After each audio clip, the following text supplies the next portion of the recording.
कैसे बने भगवान विष्णु तिरुपति बालाजी। एक बार समस्त देवताओं ने मिलकर एक यज्ञ करने का निश्चय किया।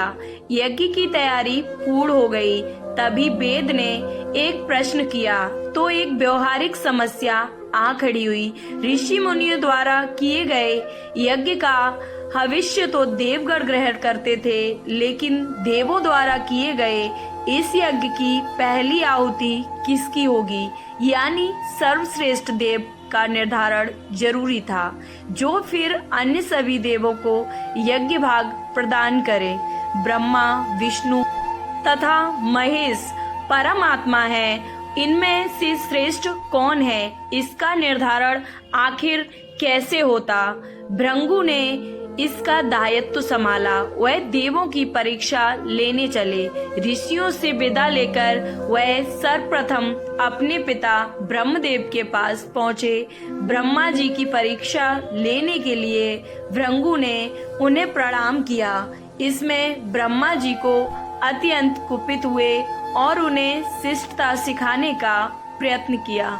भृगु को गर्व था कि वह तो परीक्षक हैं, परीक्षा लेने आए हैं, पिता पुत्र का आज रिश्ता नहीं है। भृगु ने ब्रह्मदेव से अशिष्टता कर दी। ब्रह्मा जी का क्रोध बढ़ गया और अपना कमंडल लेकर पुत्र को मारने भागे। भृगु किसी तरह वहां से जान बचाकर भाग चले आए।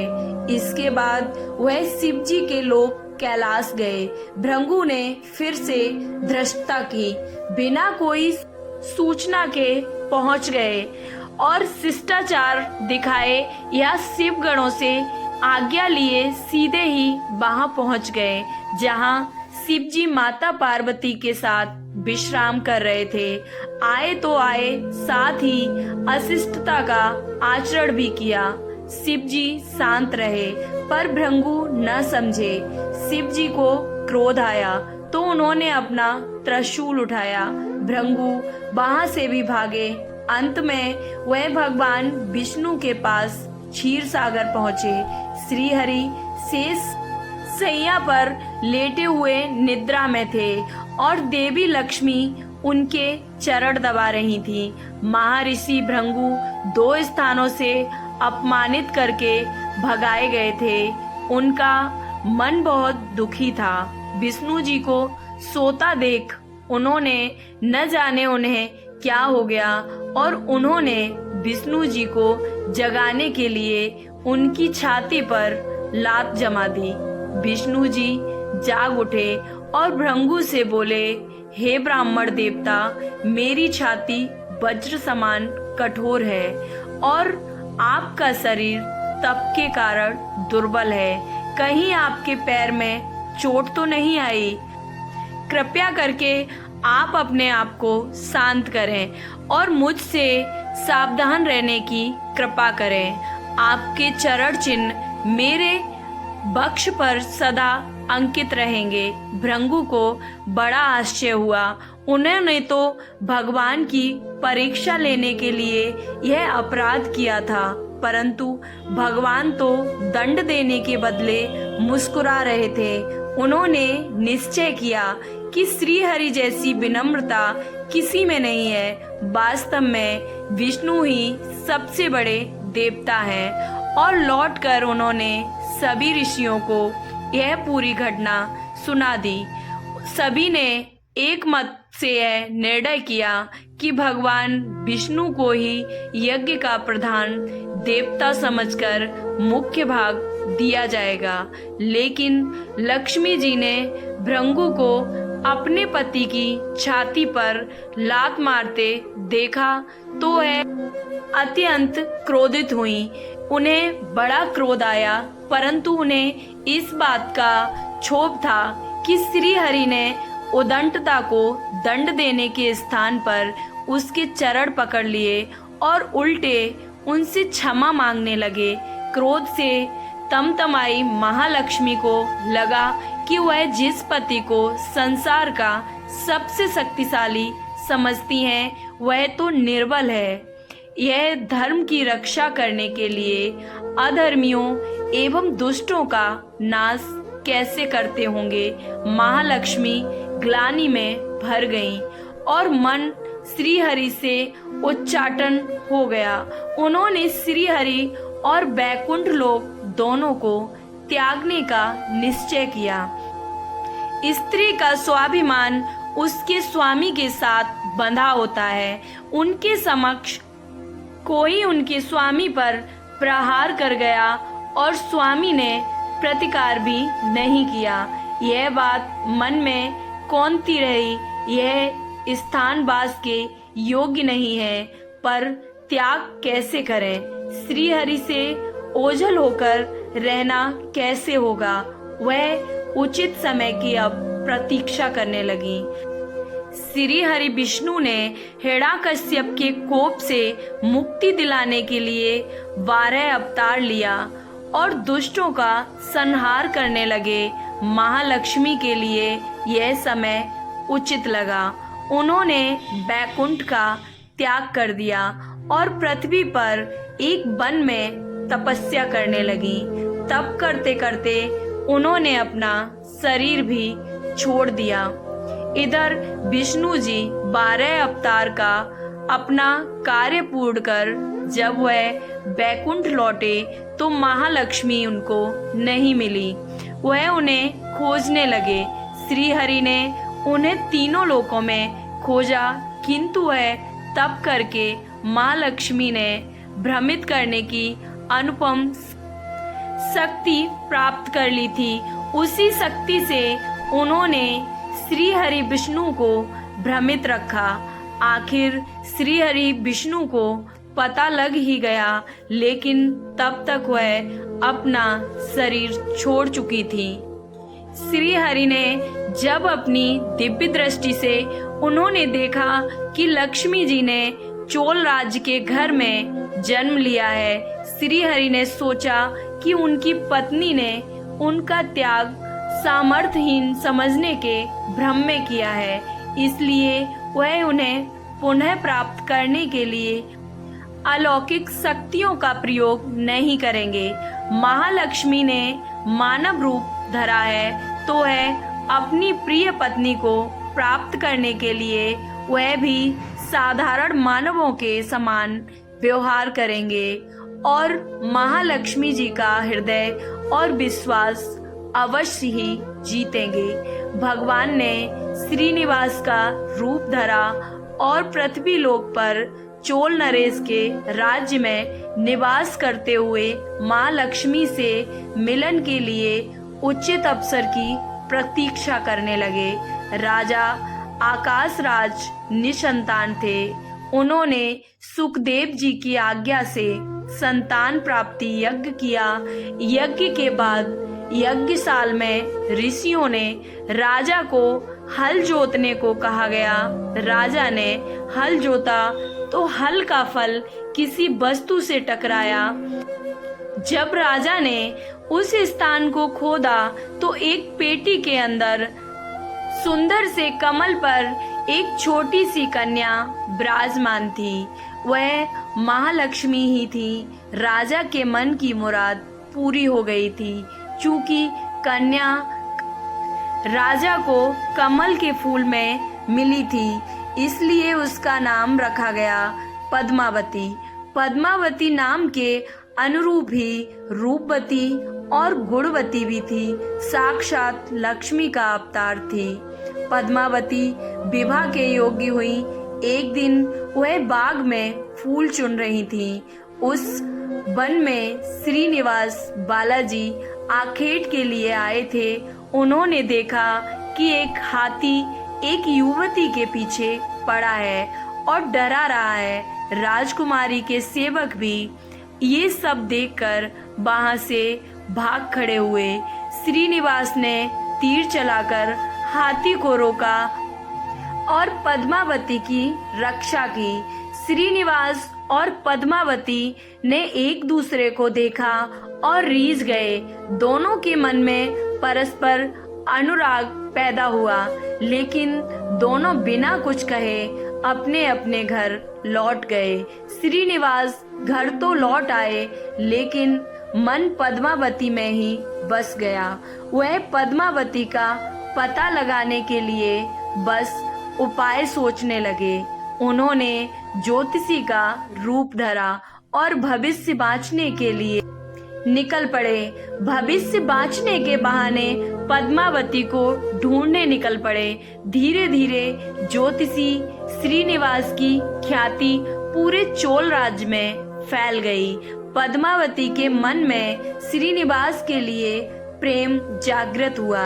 वह भी अब उनसे मिलने को व्याकुल हो उठी थी, किंतु कोई पता ठिकाना न होने के कारण उनका मन अत्यंत चिंतित था। इस चिंता और प्रेम विरह में उन्होंने भोजन, श्रृंगार आदि का त्याग कर दिया। इसके कारण उनका शरीर कृशकाय होता चला गया। राजा से पुत्री की यह दशा देखी नहीं जा रही थी। वह अत्यंत ही चिंतित थे। ज्योतिषी की प्रसिद्धि की सूचना राजा को हुई। राजा ने ज्योतिषी श्रीनिवास को बुलाया और सारी बात बताकर अपनी कन्या की दशा का कारण बताने को कहा। श्रीनिवास राजकुमारी का हाल समझने पहुंचे तो पद्मावती को देखकर प्रसन्न हो गए और उनका उपक्रम सफल हुआ। उन्होंने पद्मावती का हाथ अपने हाथ में लिया और कुछ देर तक पढ़ने का यूं ही स्वांग करने के बाद बोले, महाराज, आपकी पुत्री प्रेम के विरह में जल रही है। इनका शीघ्र ही आपको विवाह कर देना होगा तो यह स्वस्थ हो जाएंगी। पद्मावती ने अब श्रीनिवास की ओर देखा और देखते ही श्रीनिवास को पहचान लिया। उनके मुख पर प्रसन्नता के भाव आए और वह हंसी। काफी दिनों बाद पुत्री को प्रसन्न देख राजा को लगा कि ज्योतिषी का अनुमान सही है। राजा ने श्रीनिवास से पूछा, ज्योतिषी महाराज, यदि आपको यह पता है कि मेरी पुत्री प्रेम के विरह में पीड़ित है तो आपको यह भी सूचना होगी कि मेरी पुत्री को किससे प्रेम है। उसका विवाह मैं उसी के साथ करने को तैयार हूँ। आप उसका परिचय मुझे दे दीजिए। अब ज्योतिषी श्रीनिवास ने कहा, महाराज, आपकी पुत्री एक दिन वन में फूल चुनने गई थी। एक हाथी ने उन पर हमला किया तो आपके सैनिक और दासियां वहां से भाग खड़ी हुई। राजकुमारी के प्राण संकट में पड़ गए और ये सब देखकर एक धनुषधर ने उनके प्राण बचाए थे। राजा ने कहा, हाँ, मेरे सैनिकों ने बताया था कि एक दिन ऐसी घटना हुई थी। एक वीर पुरुष ने उसके प्राण बचाए थे, लेकिन मेरी पुत्री के प्रेम से उस घटना का क्या तात्पर्य है। श्रीनिवास ने बताया, महाराज, आपकी पुत्री को अपनी जान बचाने वाले उसी युवक से प्रेम हुआ है। राजा के पूछने पर श्रीनिवास ने कहा, वह कोई साधारण युवक नहीं बल्कि शंख चक्रधारी स्वयं भगवान विष्णु ही है। इस समय बैकुंठ को छोड़कर मानव रूप में भगवान श्री हरि श्रीनिवास के नाम से पृथ्वी पर वास कर रहे हैं। आप अपनी पुत्री का विवाह उनके साथ करें। मैं इसकी सारी व्यवस्था करा दूंगा। यह बात सुनकर राजा अत्यंत ही प्रसन्न हो गए कि स्वयं श्री हरि विष्णु उनके जमाई बनेंगे। श्रीनिवास और पद्मावती का विवाह तय हो गया। श्रीनिवास रूप में श्री हरि ने सुखदेव के माध्यम से समस्त देवी देवताओं को अपने विवाह की सूचना भिजवा दी। इधर सुखदेव की सूचना से सभी देवी देवता अत्यंत ही प्रसन्न हुए। देवी देवता श्रीनिवास जी से मिलने और बधाई देने पृथ्वी पर पहुँचे, परंतु श्रीनिवास जी को खुशी के बीच एक चिंता भी अब होने लगी थी। देवताओं ने पूछा, भगवान, संसार की चिंता हरने वाले, आप इस उत्सव के मौके पर इतने चितातुर क्यों हैं? श्रीनिवास जी ने कहा कि चिंता की बात तो है ही, धन का अभाव है। महालक्ष्मी ने त्याग दिया है मुझे, इस कारण धनहीन हो चुका हूँ। स्वयं महालक्ष्मी ने तप से शरीर त्याग कर मानव रूप लिया है और पिछली स्मृतियों को उन्होंने गुप्त कर लिया है। इस कारण उन्हें यह सूचना नहीं है कि वह महालक्ष्मी का स्वरूप है। वह तो स्वयं को राजकुमारी पद्मावती ही मानती हैं। मैंने निर्णय लिया है कि जब तक मैं उनका प्रेम पुनः प्राप्त नहीं करता, अपनी माया का उन्हें आभास भी नहीं कराऊंगा। इस कारण से मैं एक साधारण मनुष्य का जीवन व्यतीत कर रहा हूँ और वह है राजकुमारी राजा की पुत्री से शादी करने और घर बसाने के लिए धन, वैभव और ऐश्वर्य की जरूरत है। वह मैं कहाँ से लाऊं? स्वयं नारायण को धन की कमी अब सताने लगी। मानव रूप में आए प्रभु को भी विवाह के लिए धन की आवश्यकता हुई, तो ईश्वर की लीला है। जिस रूप में रहते हैं उस योनि के जीवों के सभी कष्ट सहते हैं। श्री हरि विवाह के लिए धन का प्रबंध कैसे हो, इस बात से सभी देवी देवता अब अत्यंत ही चिंतित थे।